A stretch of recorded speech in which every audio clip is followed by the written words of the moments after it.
were here. Instant welcome, some still guarded. Well, we are pretty strange. Kids painting with stamps, passing around a little pet birdie. Jason and Ian pull out the ukulele and play the kids some songs. I draw and sing along. Let's see.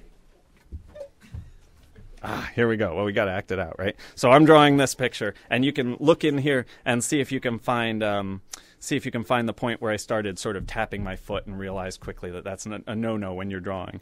And what did we sing? Oh, you guys know. We sang, Hay agua en la tierra, hay agua en el cielo, hay agua en la lluvia que moja el sombrero, hay agua que sube, hay agua que baja, hay agua en los charcos del patio en la casa. See, and the kids love that. We sang a couple songs and did a couple games, and I drew. It's a one-room schoolhouse. Thank you. This is a couple things I notice here. I sort of purposely left in the spiral of the notebook because I like the artifact of the sketchbook. Also, when you take a picture, you just quickly point and click. But when you sit and draw, you really have to pay attention to every detail in turn. So, and the same thing happens in a comic. Not that you draw this kind of detail in all your comics, but you have to pay attention to each detail of the story in turn. And really, as I sat and drew, I'll show you a picture or two later. The kids would come up and watch. But the interesting thing I notice here, I showed this picture to kids at our next class. And I remember the teacher asking the kids, "What are the kids doing? Can you tell what they're doing?" And the kids said, "They're bored."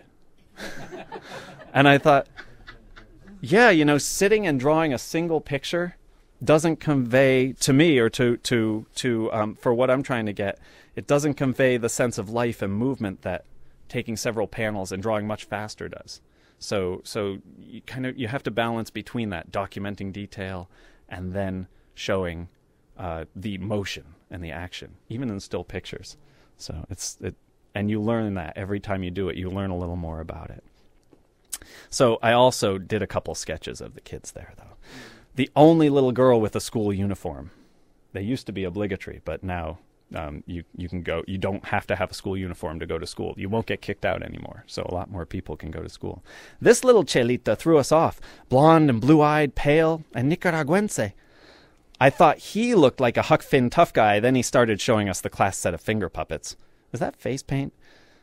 Brother, sister, and bird, all in the same class? Wait a sec.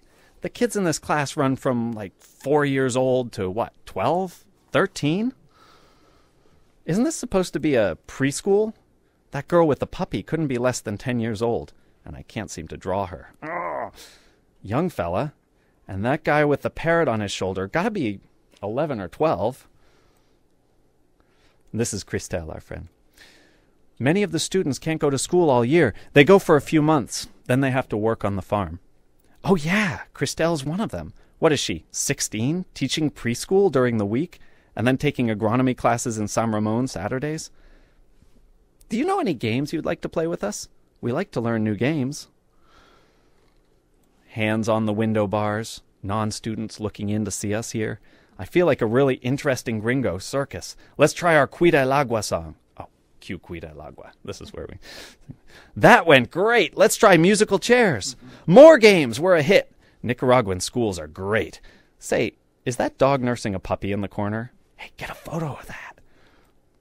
The dogs did come in as we sang and did our games and brought their puppies. We just made like 20 new friends, just like that. Afterwards, we head off over the hills with a pack of kids and dogs and birds and the ukulele.